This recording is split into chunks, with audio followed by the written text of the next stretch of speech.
Trump कहते हैं कि वो भारत के बड़े अच्छे दोस्त थे।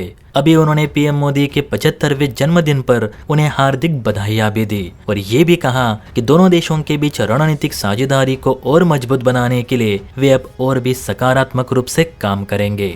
इतना ही नहीं तो आतंकवाद जैसे मुद्दों को लेकर अमेरिका हमेशा भारत के साथ खड़ा है, ये भी उन्होंने फोन बातचीत पर पीएम मोदी जी से कहा। अब ट्रंप कितने भरोसेमंद इंसान है ये हम सब देख चुके हैं, लेकिन फिर भी जिन्हें अभी भी ट्रंप पर भरोसा है वे आज की ये न्यूज जरूर देखें कि कैसे अमेरिका में मौजूद ये खालिस्तानी आतंकी भारतीय राजदूतों को परेशान कर रहे और ट्रंप प्रशासन सिर्फ फोन पर आतंकवाद विरोधी बातें कर रही है। देखिए, खबर निकल कर आई है कि अमेरिका स्थित खालिस्तानी चरमपंथी समूह यानी सिख फॉर जस्टिस ने न्यूयॉर्क स्थित भारतीय वाणिज्य दूतावास की घेराबंदी करने की धमकी दी है।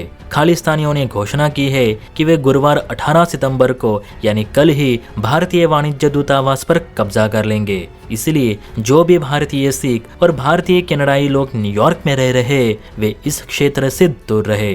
बताया जा रहा है कि खालिस्तानी चरमपंथी समूह ने भारतीय उच्चायुक्त दिनेश पटनायक की तस्वीर वाला पोस्टर भी जारी कर दिया है, जिसमें उनके चेहरे को निशाने पर दिखाया गया और उन्हें मारने की धमकियां तक दी जा रही है। और गौर करने वाली बात है कि यह सब न्यूयॉर्क पुलिस के सामने हो रहा है और वे कुछ नहीं कर रहे, इवन उन्हें रोकने का प्रयास भी नहीं कर रही। और यही बात भारत को बिल्कुल भी अच्छी नहीं लगी। यही कारण है कि इस घोषणा पर भारतीय राष्ट्रीय सुरक्षा सलाहकार अजित डोवाल जी ने खालिस्तानियों को सीधी चेतावनी देते हुए कहा कि अगर भारतीय कॉन्सुलेट या वाणिज्य दूतावास को किसी ने हाथ भी लगाया तो इसके परिणाम अच्छे नहीं होंगे। लेटेस्ट मीडिया रिपोर्ट्स के मुताबिक national security advisor Ajit Doval ji ने खालिस्तानियों की इस घोषणा की कड़ी निंदा करते हुए कहा कि भारत के किसी भी अधिकारी को क्षति पहुंचाने की कोशिश की जाती है तो भारत उसे बर्दाश्त नहीं करेगा।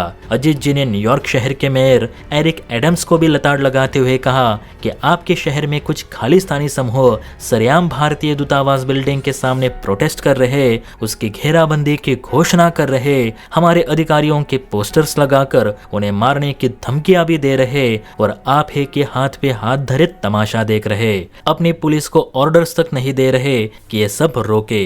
अगर भारत की दिल्ली में मौजूद अमेरिकी दूतावास के आगे अगर किसी ने ऐसे प्रदर्शन किए, आपके अधिकारियों को मारने की धमकियां दी तो क्या अमेरिकी प्रशासन शांत बैठेगी? नहीं ना। तो इतनी लापरवाही भारतीयों के साथ ही क्यों दिखाई जा रही है? भारत पहले भी ये बात साबित कर चुका है कि एक खालिस्तानी पाक आतंकवादी संगठन ISIS के संपर्क में है और उसी के लिए काम भी करते हैं। उन पर तत्काल कार्यवाही की जरूरत है, जो कि न्यूयॉर्क के मेयर या ट्रंप प्रशासन नहीं ले रहे, जो कि सही नहीं। अजित जी का साफ कहना है कि भारत अपने लोगों पर हो रहे अत्याचार को बर्दाश्त नहीं करेगा। अमेरिका को खालिस्तानियों की इस घोषणा के बाद तत्काल रूप से भारतीय वाणिज्य दूतावास के आगे हाई लेवल सिक्योरिटी तैनात करनी ही चाहिए, क्योंकि भारत में भी जो अमेरिकी दूतावास है वे भी CRPF की कड़ी सुरक्षा में अपना काम करते हैं। क्या दोस्तों, आपको नहीं लगता कि ये आतंकवादी हो या खालिस्तानी, इन्हें पालने का काम अमेरिका जैसे देश ही करते होंगे? क्योंकि अमेरिका पाकिस्तान को हर बार मनचाहा आर्थिक पैकेज मुहैया करता है, लेकिन वही पैसे कभी भूटान या ताइवान को नहीं दिए जाते, जबकि सबको पता है